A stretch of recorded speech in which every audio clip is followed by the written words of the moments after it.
La chaux qui tue les mousses, un autre mythe horticole. Il n'y a rien de plus désagréable qu'un mythe horticole qui refuse de mourir et, de plus, qui coûte cher aux jardiniers. Et c'est le cas de la croyance tenace qui prétend qu'on peut éliminer les mousses avec de la chaux. Tristement, même les jardineries répètent cette fausse information et ainsi leurs clients se font avoir. Non, la chaux ne tuera pas la mousse. Vous venez de jeter votre argent par la fenêtre. Ce mythe dérive de la croyance que la présence de mousse indique que le sol est acide. Or, ce n'est que très partiellement vrai. En fait, les mousses se développent quand le sol est de piètre qualité, point à la ligne. Ainsi les autres végétaux poussent mal et les mousses, étant plus adaptables que la plupart des plantes, s'installent pour occuper l'espace laissé vide. Les mousses ne sont pas le problème, elles sont le symptôme. Quand vous voyez de la mousse dans votre gazon, votre plate-bande ou votre potager, 5 facteurs peuvent être en cause: emplacement très ombragé, sol très pauvre, sol détrempé, sol densément compacté, sol très acide,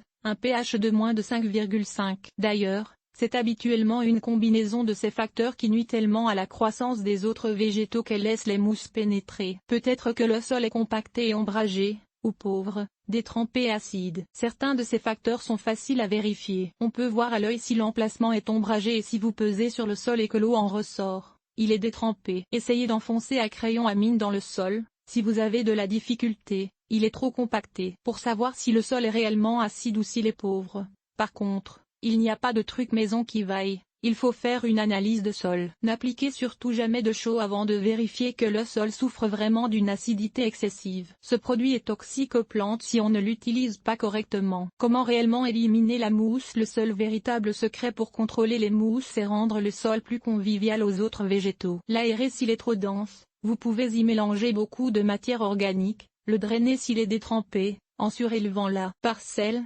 peut-être, l'enrichir avec du compost ou un engrais biologique s'il est trop pauvre, éclaircir les arbres surplombants. S'il est trop ombragé et bien sûr ajouter de la chaux, modérément, si l'analyse indique que le sol est très acide, et seulement dans ce cas. Ainsi les autres végétaux vont pouvoir prospérer et vont, peu à peu, sur plusieurs années, chasser les mousses. Le paillis éliminera la mousse dans un potager ou plate-bande.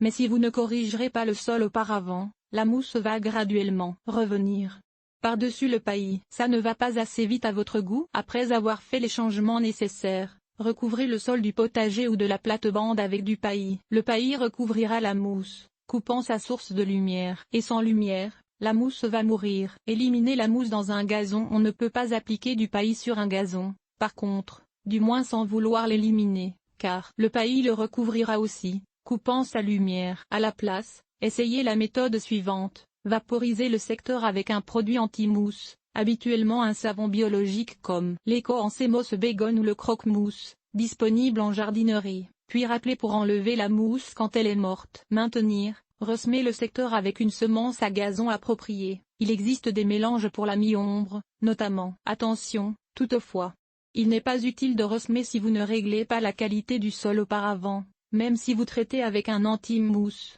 L'effet ne sera pas durable. La mousse va tout simplement repousser. Mais faut-il éliminer la mousse? À mon avis, c'est la vraie question à se poser. Ce n'est pas la mousse qui tue vos plantes, elle n'est qu'un symptôme que quelque chose ne va pas. La mousse est si belle, pourquoi vouloir l'éliminer? À moins que vous ne viviez dans une forêt pluviale où l'humidité extrême fait que la mousse puisse recouvrir certaines plantes basses, et ainsi les étouffer. La mousse n'est pas nuisible aux autres plantes de son environnement et est même plutôt bénéfique. Un peu à la manière d'un paillis. Un tapis de mousse au sol modère les soubresauts de température au niveau des racines, aide à empêcher le sol de trop s'assécher, contribue à enrichir le sol et réduit la pousse des mauvaises herbes. Elle peut même former de jolis tapis verts qui feraient jaunir d'envie beaucoup de gazon. Et la mousse entre les dalles d'un sentier, quelle beauté! Quand la mousse pousse sur les structures, toits, murs en barre d'eau, etc.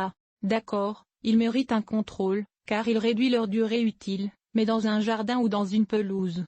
Pourquoi ne pas apprendre plutôt à apprécier sa beauté et ses bénéfices? L'être humain pense généralement qu'il sait mieux faire que Dame Nature. Mais à mon avis, c'est toujours elle qui a raison. Voici comme cultiver la mousse plutôt que l'éliminer.